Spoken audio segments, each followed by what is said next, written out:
नमस्कार शेतकरी बांधवांनो, मी निशा शिंदे पुन्हा एकदा तुमचं माझ्या एका नवीन व्हिडिओमध्ये मनापासून स्वागत करते। राशन कार्ड धारकांसाठी अत्यंत खुशखबर आहे। श्रीराम प्राण प्रतिष्ठान सोहळा छत्रपती शिवाजी महाराज जयंतीनिमित्त मिळणारी ह्या 6 वस्तू आता राशन कार्ड धारकांसाठी खूप जास्त महत्त्वाचा अपडेट आहे। व्हिडिओ हा शेवटपर्यंत बघा आणि स्किप न करता बघा।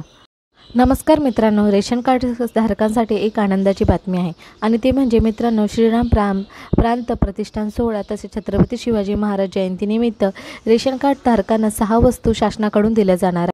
वस्तू रेशन कार्ड धारकांना देण्याबाबतचा मंत्रिमंडळामध्ये निर्णय सुद्धा झालेला आहे। तर आज आपण या बातमीमध्ये याविषयी जाणून घेणार आहोत। ही कोणत्या रेशन कार्ड धारकांना या 6 वस्तू का दिल्या जाणार आहेत, तसे या 6 वस्तू कोणकोणत्या आहेत याविषयीची सविस्तर माहिती आपण यामध्ये जाणून घेणार आहोत।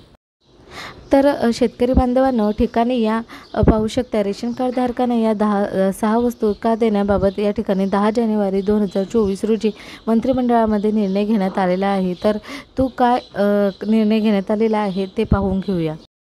तर चला जाणून घेऊया। या ठिकाणी तुम्ही पाहू शकता, श्रीराम प्रांत प्रतिष्ठान छत्रपती शिवाजी महाराज जयंतीनिमित्त 22 जानेवारीपासून पात्र शिधापत्रिका धारकांना आनंदाचा सिद्धांत देण्याबाबत मंत्रिमंडळाची मान्यता देण्यात आली आहे।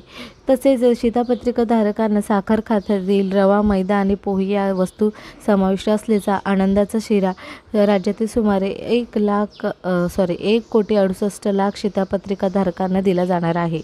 तसेच राज्यातील अंत्योदय अन्य योजना व प्राधान्य कुटुंब शिधापत्रिका धारक तसेच छत्रपती शिवाजीनगर अमरावती विभागातील सर्व जिल्हे, नागपूर जिल्हा विभागातील आत्महत्याग्रस्त जिल्ह्यातील शेतकरी शिधापत्रिका धारकांना आनंदाचा शिधा वितरित करण्यात येणार आहे। तसेच आनंदाचा शिरा वितरित करण्याकरिता येणाऱ्या मंत्रिमंडळाची मंजुरी सुद्धा देण्यात आलेली आहे। आनंदाचा शिरा प्रतिसाद 100 रुपये या सवलतीच्या दरात वितरित करण्यात येणार आहे। मंत्रिमंडळाची मान्यता देण्यात आली आहे की आणि या रेशन कार्ड धारकांना मित्रांनो, या ठिकाणी 6 वस्तू का दिल्या जाणार आहे